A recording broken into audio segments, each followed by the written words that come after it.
Assalamualaikum warahmatullahi wabarakatuh 11 IPS. Ketemu lagi nih sama Bu Yanti. Gimana kemarin kalian sudah sempat mempelajari pendapatan nasional kan? Sudah juga tahu dong cara menghitung pendapatan nasional.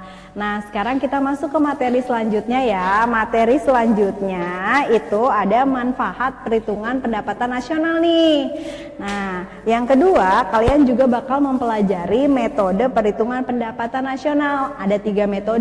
Yang pertama itu metode produksi, yang kedua itu ada metode pengeluaran, dan yang ketiga juga ada metode pendapatan. Semuanya pakai hitung-hitungan ya. Udah siap dong pastinya. Dan yang terakhir itu juga ada pendapatan per kapita. Nah, untuk pendapatan per kapita ini gampang banget rumusnya. Jadi untuk lebih jelasnya, kalian bisa simak video yang udah Bu Yanti buat ya. Jangan lupa ditonton. Halo, di video kali ini kita akan membahas mengenai pendapatan nasional bagian 2 ya. Di mana yang kedua yaitu C, manfaat perhitungan pendapatan nasional. Apa saja sih manfaat perhitungan pendapatan nasional? Yang pertama yaitu mengetahui dan menganalisis struktur ekonomi suatu negara. Yang kedua, membandingkan keadaan perekonomian nasional. Dan yang ketiga, membandingkan perekonomian antar daerah. Selanjutnya, kita akan mempelajari mengenai metode perhitungan pendapatan nasional. Nah, yang pertama yaitu menghitung pendapatan nasional dengan pendekatan produksi, di mana diperoleh dengan cara menjumlahkan nilai tambah pada barang dan jasa yang dihasilkan oleh berbagai sektor dalam perekonomian.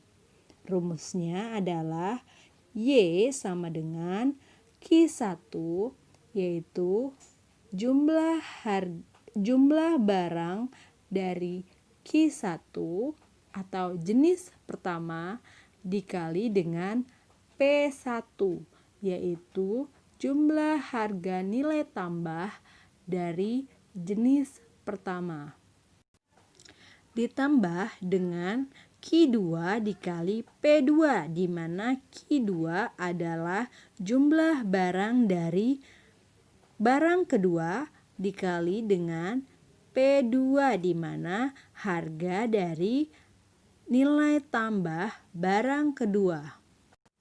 Dan seterusnya ya, berlaku pada jumlah barang Q3, P3 dan seterusnya.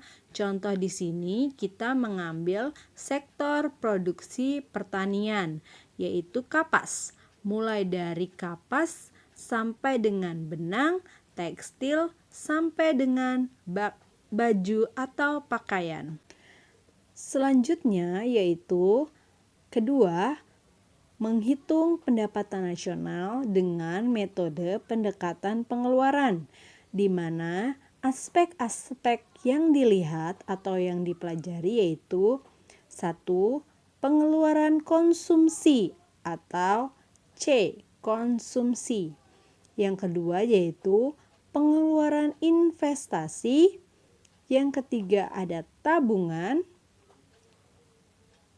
Yang keempat ada pengeluaran pemerintah.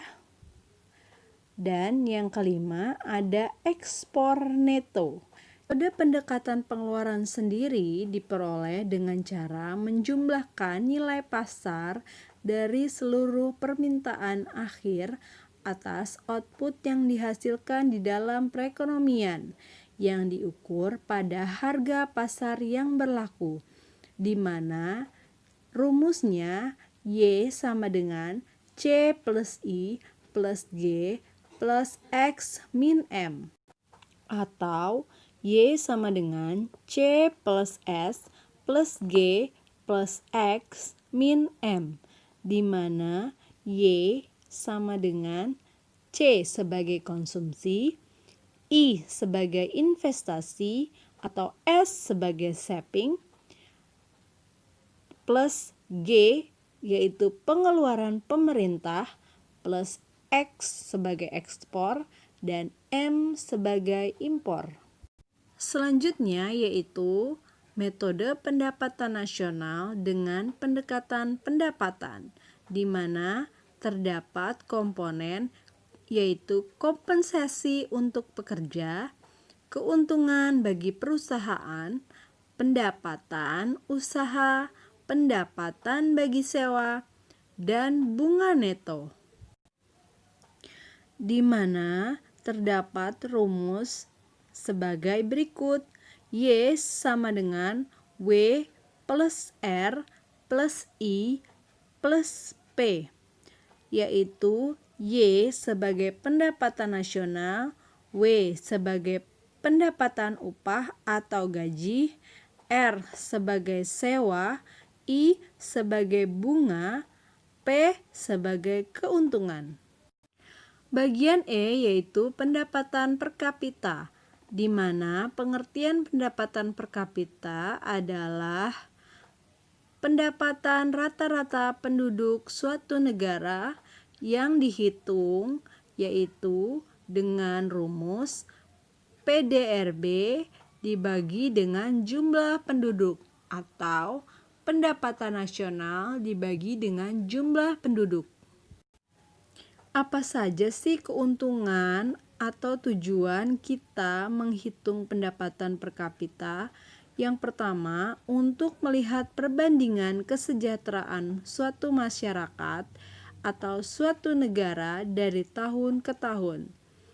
Yang kedua adalah perbandingan kesejahteraan suatu negara dengan negara lain. Yang ketiga yaitu perbandingan tingkat standar hidup suatu negara dengan negara lain. Yang keempat, sebagai data untuk mengambil kebijakan pemerintah di bidang ekonomi. Tinggi rendahnya pendapatan per kapita dipengaruhi oleh PDRB dan jumlah penduduk, di mana pendapatan per kapita memiliki hubungan positif dengan PDRB dan hubungan negatif dengan jumlah penduduk. Kenapa? Karena jika semakin bertambahnya jumlah pendapatan atau PDRB dan meningkatnya jumlah penduduk, maka akan berpengaruh negatif pada pendapatan nasional atau pendapatan nasional menjadi sedikit. Mengapa demikian? Karena jika semakin besarnya PDRB, maka akan semakin sejahtera penduduknya.